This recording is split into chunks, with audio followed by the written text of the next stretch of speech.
ही विषय का चयन करेंगे? आप शोध क्यों कर रहे हैं? क्या केवल उपाधि के लिए, या आपकी कोई और इच्छा है, कोई और उसका उद्देश्य है? कि जब आप रिसर्च करते हैं, अनुसंधान करते हैं, शोध करते हैं, तो ये आवश्यक नहीं है कि आप केवल एक प्रोजेक्ट के लिए, परियोजना कार्य के लिए आप शोध करें, एक रिजल्ट के लिए शोध करें।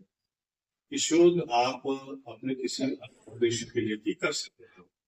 एक शोध पत्र लिखने के लिए भी शोध आप करेंगे, रिसर्च करेंगे, अनुसंधान करेंगे, तो सबसे पहला जो आपका दायित्व तो मुझे लगता है बनता ये है कि आप ये तय करें कि मुझे ये जो उद्यम मैं लेने जा रहा हूँ, इसका उद्देश्य क्या है। दूसरा महत्वपूर्ण पक्ष ये है कि उससे आपको प्राप्त क्या हो, क्या प्राप्त, क्या उपाधि प्राप्त होगी, क्या आपका कोई शोध पत्र है, शोध आलेख है, प्रकाशित हो जाएगा, जिससे कि आप अपने पीएचडी के कार्यक्रम में एक योग्यता को प्राप्त कर सकें, या कुछ और प्राप्त होगा। तो सबसे पहला बिंदु है कि आपका उद्देश्य, उपादेय आपका उसमें कितना, किस तरह पूरा होगा, ये तय करना बहुत आवश्यक है। तो ये आवश्यक बिंदु आपका तय हो जाएगा, तो आपको ये मालूम रहेगा कि मुझे अब क्या करना है, कैसे करना है। अगर आपको ये मालूम है कि मुझे एमए के डिसर्टेशन के लिए लघु शोध प्रबंध बनाना है, तो आपको शायद ये मालूम होगा कि एक सेमेस्टर का ये काम है, तो आपको 6 महीने में वो काम करना है। तो जब आप ये विचार करेंगे कि मेरा तो सबसे उसके पहले दिन पूर्व आधार था, एक जो उसमें निश्चय करना है आपको कि मैं ऐसा काम करूं जो 6 महीने में पूरा हो जाए। ठीक है, ऐसा नहीं है कि मैं पूरे पीएचडी के आकार का विषय ले लूं जिसको पूरा करने में 3 से 5 वर्ष लगते हैं, और फिर जो मेरा एमए में डिसर्टेशन का काम था, लघु शोध प्रबंध का काम था, वो पीछे छूट गया। दूसरा महत्वपूर्ण निर्णय आपको ये करना है कि अगर मुझे 6 महीने के लिए ये समय मिला है, तो समय जो है वो बहुत महत्वपूर्ण संसाधन है। मेरा कहने का उद्देश्य ये है कि सबसे पहले आप ये तय करें कि मेरा उपादेय क्या है, मेरा इससे क्या एक लाभ होने वाला है, यानी किससे है। क्योंकि व्यक्ति तक तो कुछ श्रम नहीं करेगा, कुछ ना कुछ उसका उद्देश्य होगा, तभी वो श्रम करेगा, काम करेगा, प्रयत्न करेगा। जब ये तय हो जाए तो फिर आपको ये देखना है कि मुझे इसके लिए किस तरह के संसाधन उपलब्ध है। जो उपलब्ध नहीं है उनकी तो बात हम बाद में करेंगे, लेकिन पहले उपलब्ध क्या है। सबसे महत्वपूर्ण संसाधन जो रिसोर्स होता है हमारे पास किसी काम को करने के लिए, वो होता है समय। और चूंकि आप अकादमिक इससे अकादमिक अपनी उपलब्धि के लिए ये काम कर रहे हैं, तो आपको ये तो पता रहेगा कि मेरे पास 6 महीने का समय है, या 3 साल, या 2 साल, जो भी आपके सामने है। तो आप उसी के आधार, उसी को आधार मान करके अपने विषय का रूप, आकार, उसका आयाम, उसके जो अलग अलग विस्तार के चरण निर्णय करेंगे। तो ये तय करना बहुत आवश्यक है। तीसरा जो संसाधन का दूसरा रूप आता है वो ये है, एक तो मानवीय संसाधन है, एक तो वित्तीय संसाधन है, और तीसरे संसाधन है जानकारी के, इंफॉर्मेशन के, जो आपको, जिसको हम कहते हैं संदर्भ कहाँ से मिलेंगे, सूचनाएं कहाँ से मिलेंगी। ये बड़ा महत्वपूर्ण संसाधन है। तो आपको ये तय करना पड़ेगा कि मेरे इस जो उद्यम है, जिसका मैंने निर्णय कर लिया है कि मैं इस काम को करूंगा और ये मेरा विषय होगा, तो आपको ये तय करना पड़ेगा इस विषय का चयन करने के लिए मुझे क्या संसाधन उपलब्ध होंगे या नहीं। तो आपको उन विषयों का कठिनाइयां आएंगी, ये जो उपलब्ध संसाधन है, समय का तो आपको मालूम है, वित्तीय संसाधन भी लगभग उपलब्ध हो जाते हैं। मैंने अपने बहुत सारे जो शोध छात्र थे, उन्हें जब हम इस प्रस्तुति के लिए शोध विषय के लिए जब उनका प्रस्तावना का प्रस्तुति समय आता था, तो हमें पूछते थे कि आपको इसमें क्या सूचना, क्या संदर्भ, क्या, जिसको आप लोग साहित्य समीक्षा कहते हैं, रिव्यू ऑफ लिटरेचर कहते हैं, उसके लिए क्या संसाधन है, नहीं पुस्तकालय है आपके पास, आपकी नजर में नहीं है, क्या पुस्तकें हैं, नहीं है। तो ऐसे बहुत सारे, मैं एक उदाहरण दूंगा। मेरा एक छात्र जो है वो 1900 टू 1947 का जो हमारा कालावधि थी, उसके बीच में सिंध में जो सिंधी साहित्य था, उसको प्रोन्नत करने के लिए, उसके विकास के लिए, उसमें सुधार के लिए ब्रिटिश राज की जो नीतियां थी, उनका एक तरह का अध्ययन मेरे एक छात्र ने किया। तो सबसे पहले मैंने उनसे संपर्क किया, उनको कहा कि भाई ये मुझे बताओ कि मेरे जानकारी में तो ऐसी पुस्तक अभी नहीं है भारत में जिसमें उन नीतियों का वर्णन हो जो ब्रिटिश शासन ने अपनाई और जिसके कारण सिंधी साहित्य का विकास 1900 से लेकर 1947 के कालावधि के दौरान हुआ। उसके बाद भले ही हुआ, भारत सरकार में भी हुआ होगा और पाकिस्तान में भी हुआ होगा। तो मेरे छात्र ने बहुत उसमें मेहनत की और अंततः उसने कहा कि सर आप बिल्कुल ठीक कह रहे हैं, लेकिन अच्छी बात यह है कि इसके लिए जो पाकिस्तान के कुछ विश्वविद्यालय है वहाँ बहुत काम हुआ है और वहाँ इसके ऊपर जो है दस्तावेज है, और जो ब्रिटिश राज के जो दस्तावेज है उनमें इस बात का काफी प्रमाण मिलता है कि बहुत सारी नीतियां ऐसी बनी जिनसे भाषा साहित्य को विकसित करने के लिए, संरक्षित संवर्धित करने के लिए बहुत मदद मिलेगी। तो उन्होंने वहां से बहुत सारी पुस्तकें मंगवाई। अब उसका जो मैं कहने का मेरा भाव ये है कि उनको बहुत सारा उसके लिए करना पड़ा, समय लगाना पड़ा, और चूंकि उनके संपर्क थे इसलिए वो संभव हो पाया।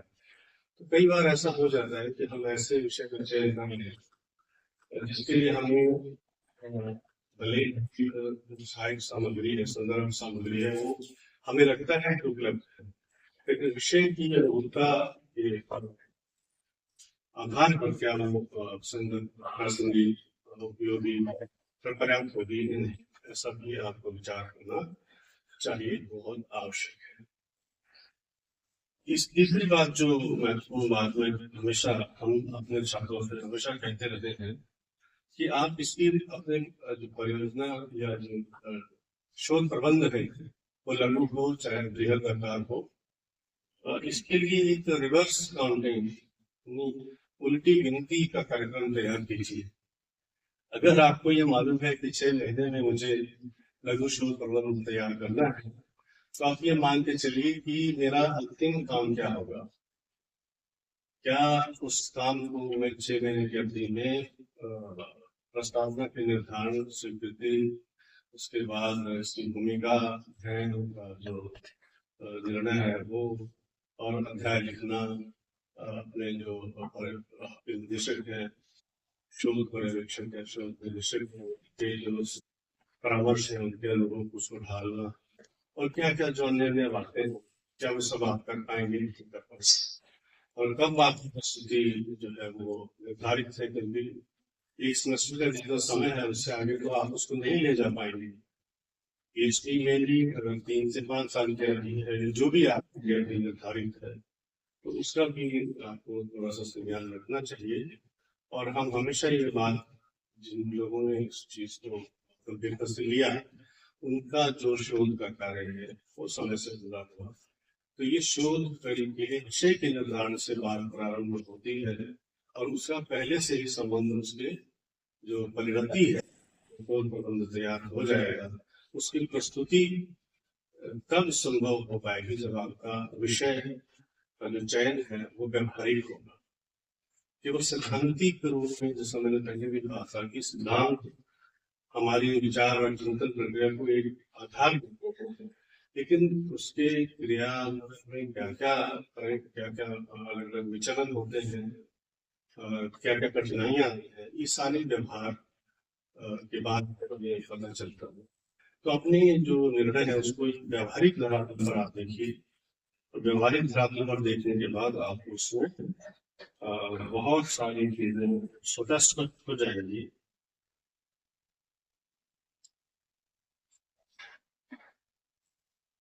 मैंने बहुत सारे नोट्स बना रखे हैं, लेकिन मुझे लगता है इनके लिए समय नहीं है।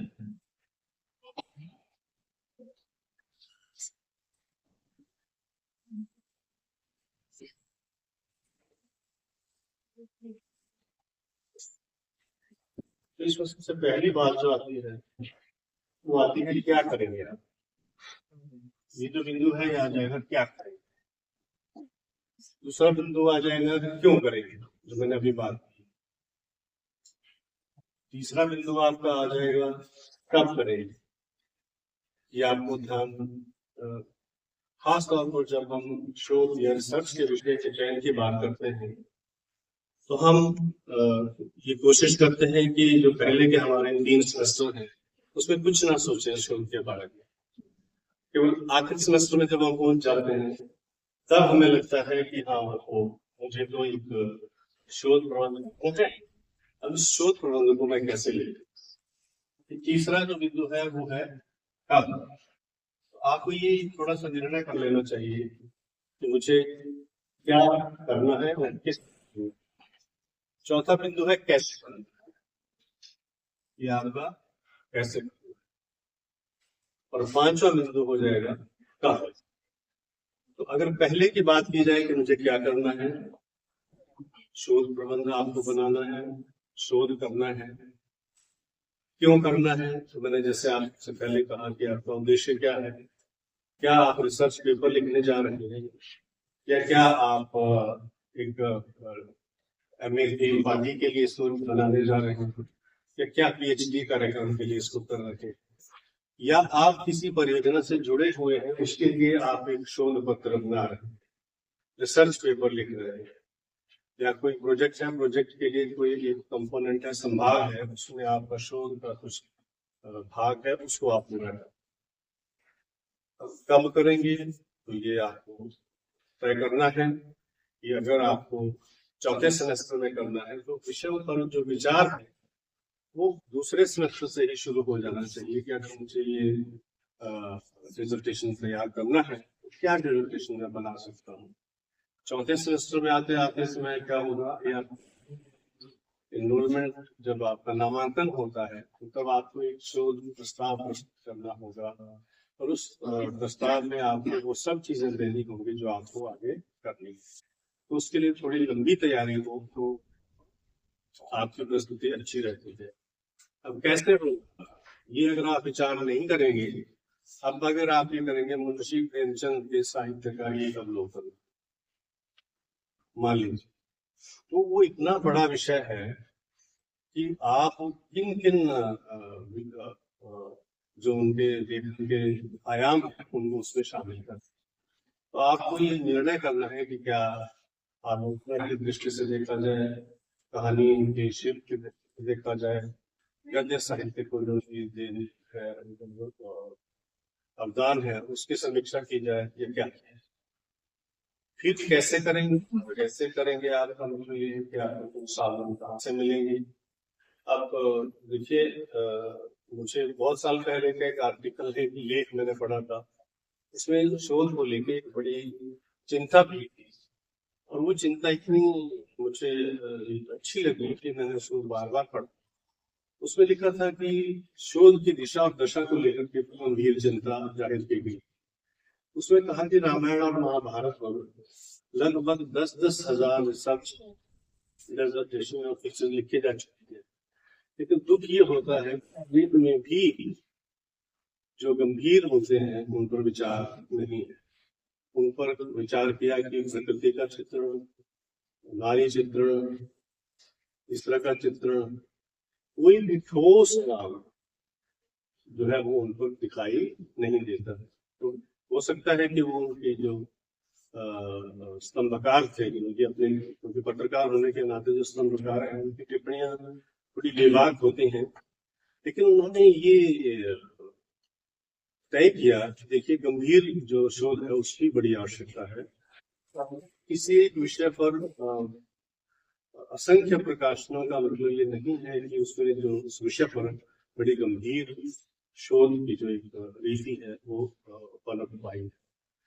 इसके विपरीत बहुत कुछ ऐसे विषय हैं आप जानते हैं, जैसे नावर सिंह एक छोटी सी पुस्तक है 80 पृष्ठों की, वही उनके पीएचडी के शोध प्रबंध था, उसका आधार बनती थी।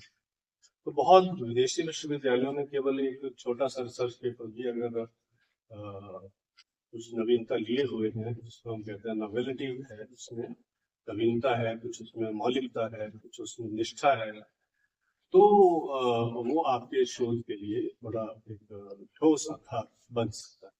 मेरा कहने का मतलब ये है कि हम केवल ये ना सोचें कि ये चूंकि विषय इन पर बहुत बहुत काम हो चुके हैं, इसलिए इन्हीं को मैं भी चुन लेता हूँ और इसी पर हम आगे बढ़े। तो आप अपने शोध के लिए एक ऐसा विषय चुने जो नया हो, जिसमें एक नए काम को करने की संभावना हो, गुंजाइश। आजकल जो एक ये अंतर विषय